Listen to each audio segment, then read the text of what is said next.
You wake up tired, not physically tired, your body feels fine. But there's this weight, this invisible fog that makes even the simplest tasks feel monumental. You scroll through your phone, staring at other people's achievements, their perfect lives, their endless energy, and you think, what's wrong with me? Why can't I just do things? Society has a word for this: lazy, unmotivated, lacking discipline. But Carl Jung would tell you something different. He'd say, you're not lazy, you're spiritually exhausted. Your soul is tired of living a life that doesn't belong to you. Let me ask you something. When was the last time you did something that felt truly authentic? Not because you had to, not because someone expected it, but because it came from the deepest part of who you are. If you can't remember, that's your first clue. You're not running out of energy, you're running out of yourself. Jung understood that the human psyche is like a river. When it flows naturally, following its true course, it's powerful, alive, full of movement.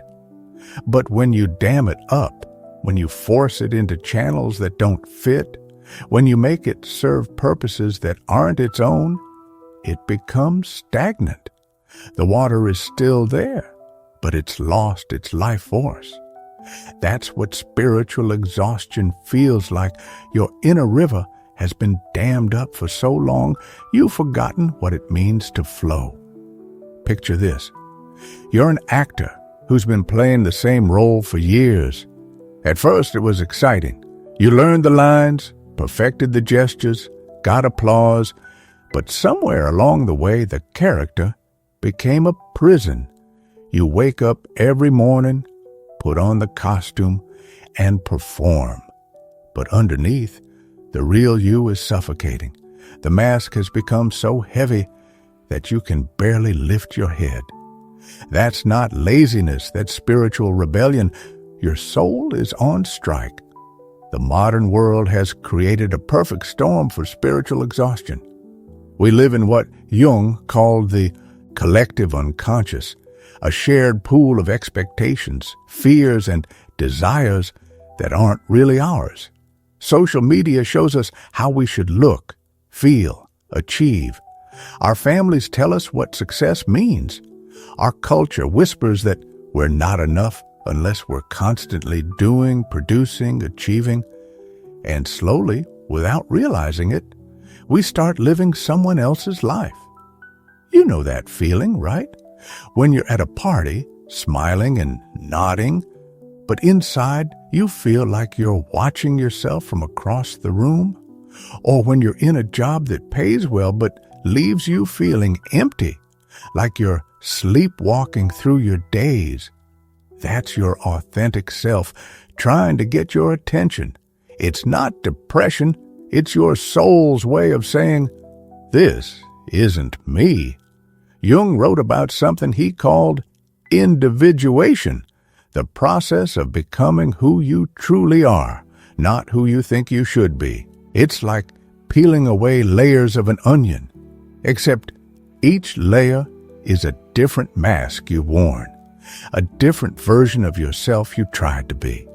And at the center, that's where your real energy lives. That's where your vitality is waiting. But here's the thing. Spiritual exhaustion often happens because we're afraid of that center. We're afraid of who we might really be. What if you're not as nice as you pretend to be? What if you're not as ambitious as everyone expects? What if your dreams are different from what your parents wanted for you? What if you're more sensitive, more creative, more unconventional than you've allowed yourself to be? The fear of our own authenticity is paralyzing. So we stay in the comfortable prison of other people's expectations. We keep performing, keep pretending, keep pushing ourselves to want things we don't actually want. And our soul grows tired, not lazy tired. There's a difference. Imagine you're a bird that's been convinced it's a fish.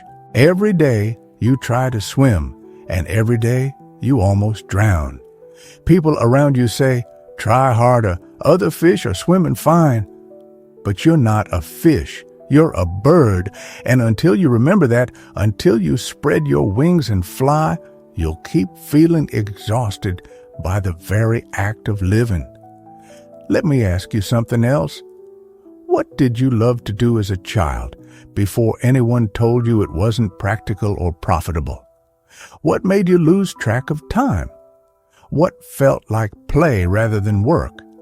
Those weren't just hobbies. They were glimpses of your authentic self. They were your soul, showing you who you really are. Jung believed that our early passions are like breadcrumbs leading back to our true nature. But somewhere along the way, we learn to ignore them. We're told to be realistic, to think about our future, to choose something safe, and slowly we lose touch with the part of ourselves that knows what we actually want. This is where the exhaustion comes from. You're not tired because you're lazy. You're tired because you've been running in the wrong direction for so long that you've forgotten which way is home. Every step takes enormous effort because you're fighting against your own nature. It's like trying to write with your non-dominant hand, technically possible, but exhausting. The symptoms of spiritual exhaustion are subtle, but unmistakable. You feel drained by activities that should energize you. You procrastinate on things that should be important to you. You find yourself scrolling social media for hours, not because you're entertained, but because you're avoiding something you can't quite name. You have bursts of enthusiasm for new projects, but they fizzle out quickly. You feel like you're living in black and white while everyone else is in color. You might find yourself fantasizing about a completely different life. Maybe you're an accountant who dreams of being a painter. Maybe you're a teacher who imagines running a small farm. Maybe you're a parent who sometimes wishes you could just disappear and start over somewhere else. These aren't signs of dissatisfaction. They're your soul's way of showing you what it's hungry for. But here's what Jung understood that most people miss. The goal isn't to completely reinvent your life overnight. The goal is to start honoring your authentic self in small ways. It's about creating space for the real you to breathe, to exist, to slowly come back to life. Think of it like tending a garden that's been neglected. You don't transform it in a day. You start by clearing away the weeds, the habits, relationships, and commitments that drain you without giving anything back. Then you plant small seeds, moments of authenticity, activities that feel natural, conversations that feed your soul.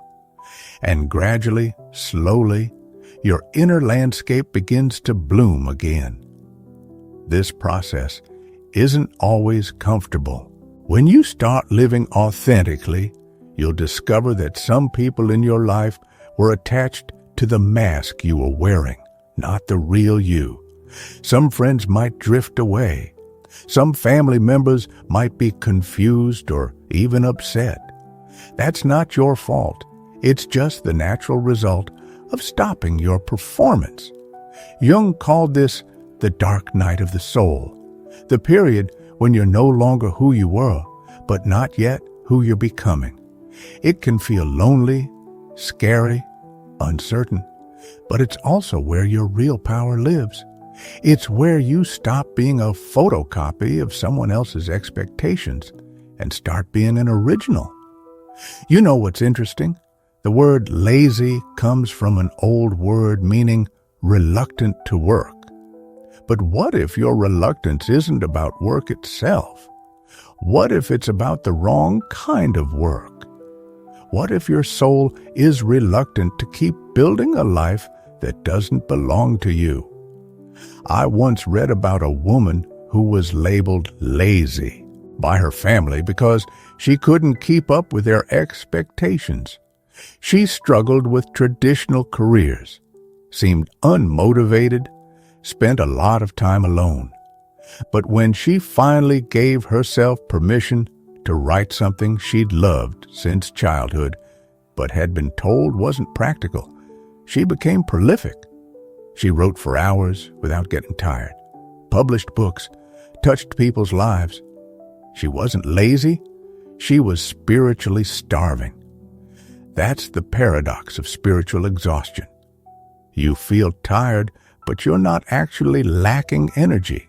You're lacking purpose. You're lacking connection to your authentic self. You're lacking the sense that your life belongs to you. Jung wrote, "Your vision becomes clear when you look into your heart. Who looks outside dreams. Who looks inside awakens." That awakening isn't always gentle. Sometimes it feels like being shaken awake from a dream you didn't realize you were having. But it's also the beginning of feeling truly alive again. Let me ask you this. What would you do if you knew you couldn't fail? Not in a career sense, but in an authenticity sense. What would you explore if you weren't afraid of judgment? What would you create if you didn't have to justify it to anyone? What would you say if you weren't worried about people's reactions? Those answers, they're not fantasies. They're glimpses of who you really are. And the exhaustion you feel is partly your soul's way of saying, "I'm tired of pretending those things don't matter." The healing doesn't happen overnight. It happens in moments. The first time you say no to something that feels wrong, even if you can't explain why. The first time you spend an evening doing something that feels like play instead of scrolling your phone. The first time you have a conversation where you don't filter yourself, where you let your real thoughts and feelings show. Each authentic moment is like giving your soul a sip of water after a long drought. At first, it might feel strange, even uncomfortable. You might feel guilty for being selfish or worry that you're not being responsible. But gradually, you'll start to feel more alive. Colors will seem brighter. Food will taste better. Sleep will be more restful. Not because your circumstances changed, but because you're finally inhabiting your own life. Jung believed that the greatest tragedy isn't failure, it's living an unlived life. It's reaching the end of your days and realizing you spent them being someone else.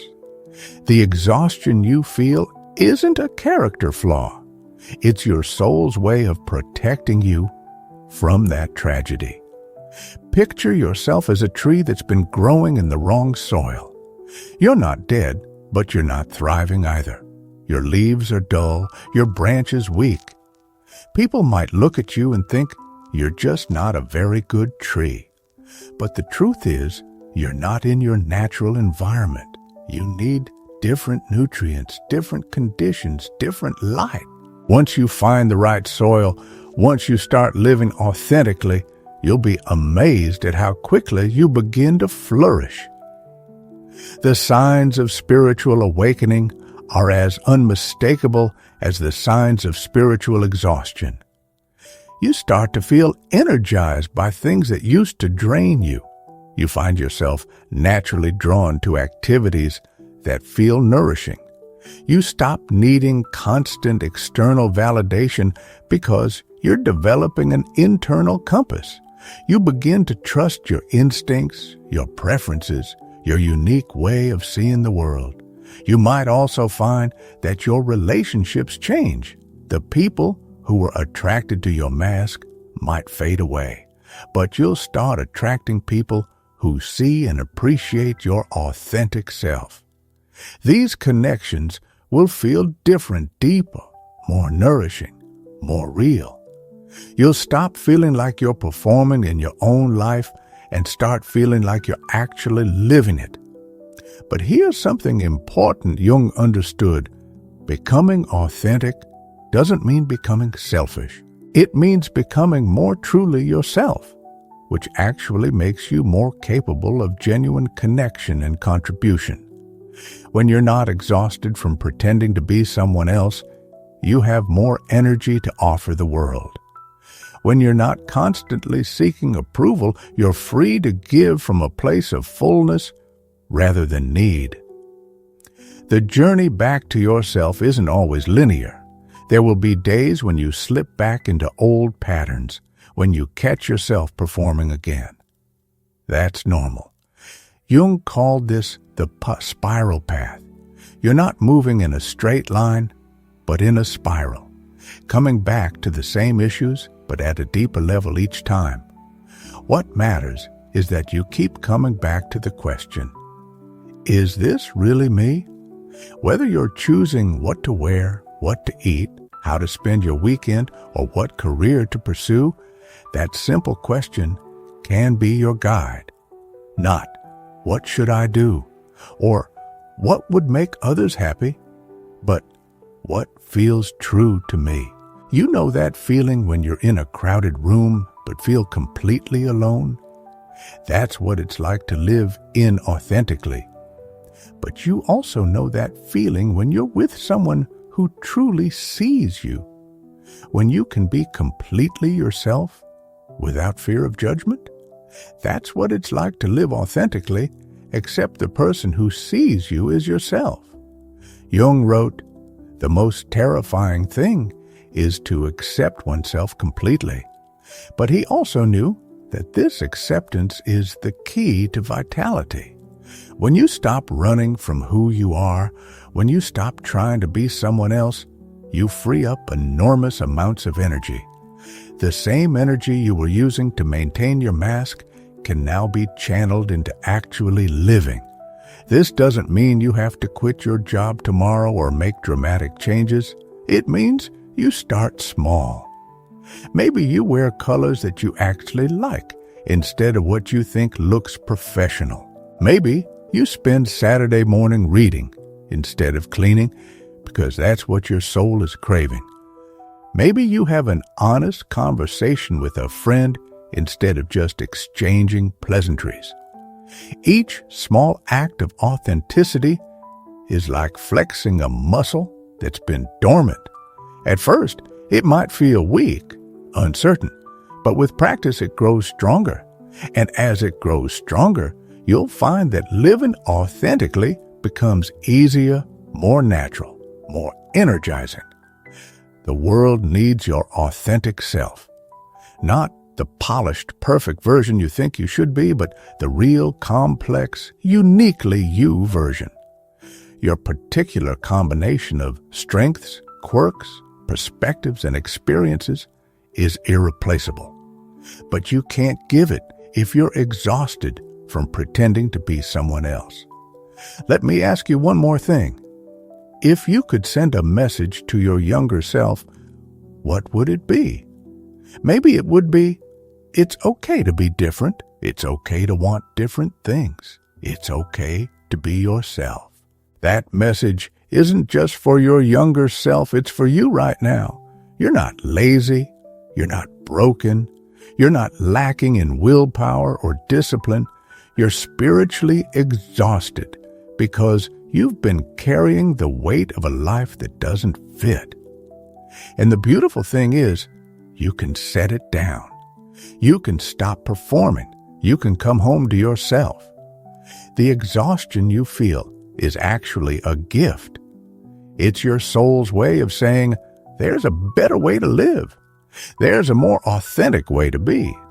There's a version of life where you feel energized instead of drained. And that version is waiting for you. It's not somewhere else. It's right here, underneath the layers of who you think you should be. You've always been the one you've been waiting for. Now, finally, you're tired enough of pretending to remember that. The real you is still there, beneath the exhaustion, beneath the masks, beneath the performance. And it's time to let that real you breathe again.